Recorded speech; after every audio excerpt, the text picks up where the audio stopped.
Carrying on with chapter 7, part 2. Harry recognised him at once from the card he got out of the Chocolate Frog on the train. Dumbledore's silver hair was the only thing in the whole hall that shone as brightly as the ghost's. Harry spotted Professor Quirrell too, the nervous young man from the leaky cauldron. He was looking very peculiar in a large purple turban, and now there were only 3 people left to be sorted. Turpin Lisa became a Ravenclaw, and then it was Ron's turn. He was pale and green by now. Harry crossed his fingers under the table, and a second later that he had shouted, "Gryffindor!" Harry clapped loudly with the rest as Ron collapsed into the chair next to him. "Well done, Ron. Excellent," said Percy Weasley pompously across Harry as Zabini Blaze was made a Slytherin. Professor McGonagall rolled up her scroll and took the sorting hat away. Harry looked down at his empty gold plate. He'd only just realised how hungry he was. The pumpkin pasty seemed ages ago. Albus Dumbledore had got to his feet.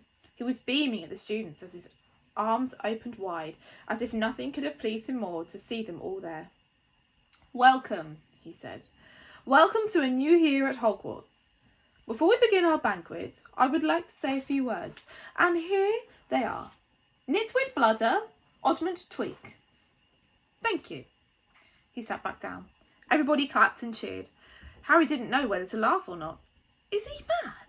A bit mad?" he asked Percy uncertainly. "Mad?" said Percy airily. "He's a genius. Best wizard in the world. But he is a bit mad, yes." "Potatoes, Harry?" Harry's mouth fell open.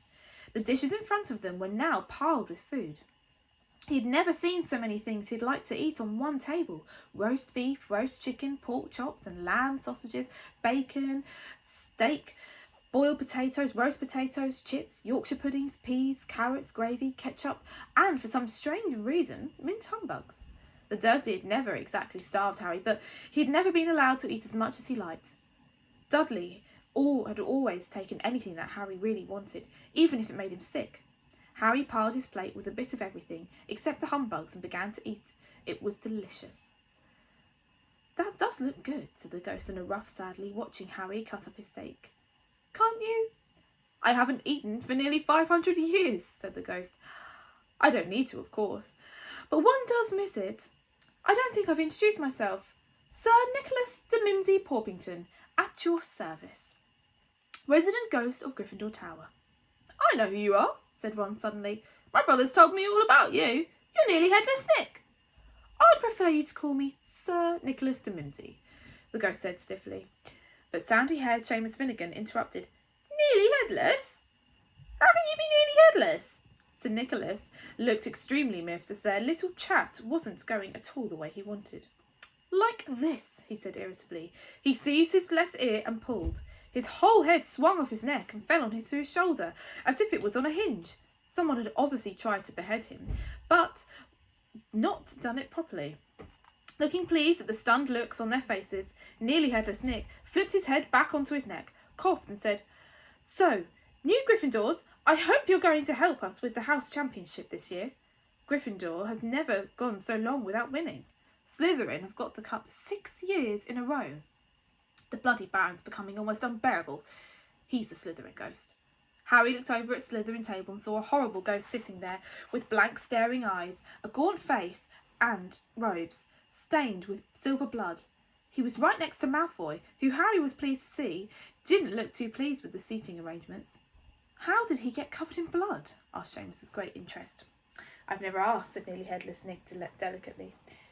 When everyone had eaten as much as they could, the remains of the food faded from the plate, leaving them sparkling clean as before. A moment later the puddings appeared, blocks of ice cream in every flavour you could think of. Apple pies, treacle tarts, chocolate eclairs and jam donuts, trifles, strawberries, jelly, rice pudding. As Harry helped himself to a treacle tart, the talk turned to their families. "I'm half and half," said Seamus. "Me dad's a muggle. Me mum didn't tell him she was a witch till after they were married. Bit of a nasty shock for him." The others laughed. "What about you, Neville?" said Ron. "Well, my gran brought me up, and she's a witch," said Neville, "but the family thought I was a muggle for ages. My great-uncle Algie kept trying to catch me off guard and force some magic out of me. He pushed me off the end of Blackpool Pier once. I nearly drowned, but nothing happened till I was about 8. Great Uncle Algie came round for tea and he was hanging me out of an upstairs window by my ankles when my great auntie Enid offered him a meringue and he accidentally let go, and I bounced all the way down the garden and into the road. They were all really pleased. Gran was crying, she was so happy. And you should have seen their faces when I got it here. They thought it might not be magic enough to come. I might not be magic enough to come, you see. Great Uncle Algie was so pleased he brought me my toad. On Harry's other side, Percy, Weasley and Hermione were talking about lessons. I do hope they start straight away. There's so much to learn. I'm particularly interested in transfiguration, you know. Turning something into something else, of course. It's supposed to be very difficult. We'll be starting small. Just matches into needles and all that sort of thing. Harry, who was starting to feel warm and sleepy, looked up at the high table again. Hagrid was drinking deeply into his goblet. Professor McGonagall was talking to Professor Dumbledore. Professor Quirrell, in his absurd turban, was talking to a teacher with greasy black hair, a hooked nose and sallow skin. It happened very suddenly. The hook-nosed teacher looked past Quirrell's turban straight into Harry's eyes, and a sharp, hot pain shot across the scar on Harry's forehead. Ouch! Harry clapped a hand to his head. What is it? Asked Percy. Nothing. The pain had gone as quickly as it had come. Harder to shake off was the feeling Harry had got from his teacher's look, a feeling that he didn't like Harry at all. Who's that teacher talking to Professor McQuirrell? He asked Percy. Oh, you know, Professor Quirrell already, do you? No wonder he's looking so nervous. That's Professor Snape. He teaches potions, but he doesn't want to. Everyone knows he's after Quirrell's job. Knows an awful lot about the dark arts, Snape. Harry watched Snape for a while, but Snape didn't look at him again. At last, the puddings too disappeared, and Professor Dumbledore got to his feet again. The hall felt silent. Ahem. Just a few more words.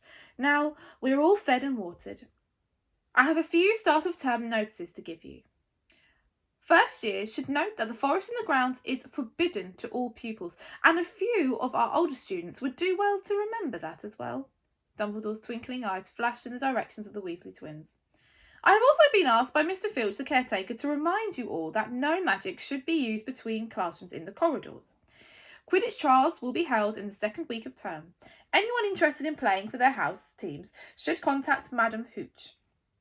And finally, I must tell you that this year, the third floor corridor on the right-hand side is out of bounds to everyone who does not wish to die a very painful death. Harry laughed, but he was one of the few who did. He's not serious, he muttered to Percy. Must be, said Percy, frowning at Dumbledore. It's odd because he usually gives us a reason why we're not allowed to go somewhere. The forest's full of dangerous beasts, everyone knows that. I don't think he might have told us prefects at least.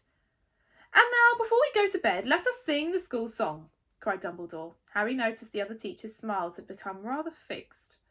Dumbledore gave his wand a little flick as if he was trying to get a fly off the end of a long golden ribbon flew out of it, which rose high above the tables and twisted itself snake-like into words. Everyone pick their favourite tune, said Dumbledore, and off we go. And the school bellowed. Hogwarts, Hogwarts, hoggy, warty Hogwarts. Teach us something, please, whether we be old and bald, or young with scabby knees. Our heads could do with filling with some interesting stuff, for now they're bare and full of air, dead flies and bits of fluff. So teach us things worth knowing. Bring back what we forgot. Just do your best, we'll do the rest, and learn until our brains all rot. Everybody finished their song at different times. At last, only the Weasley twins were left singing along to the very slow funeral march. Dumbledore conducted their last few lines with his wand, and they'd finished. He was one of those who clapped loudest. Ah, music, he said, wiping his eyes. A magic beyond all we do here. And now, bedtime. Off you trot. We'll be back for part 3 of chapter 7. Bye-bye.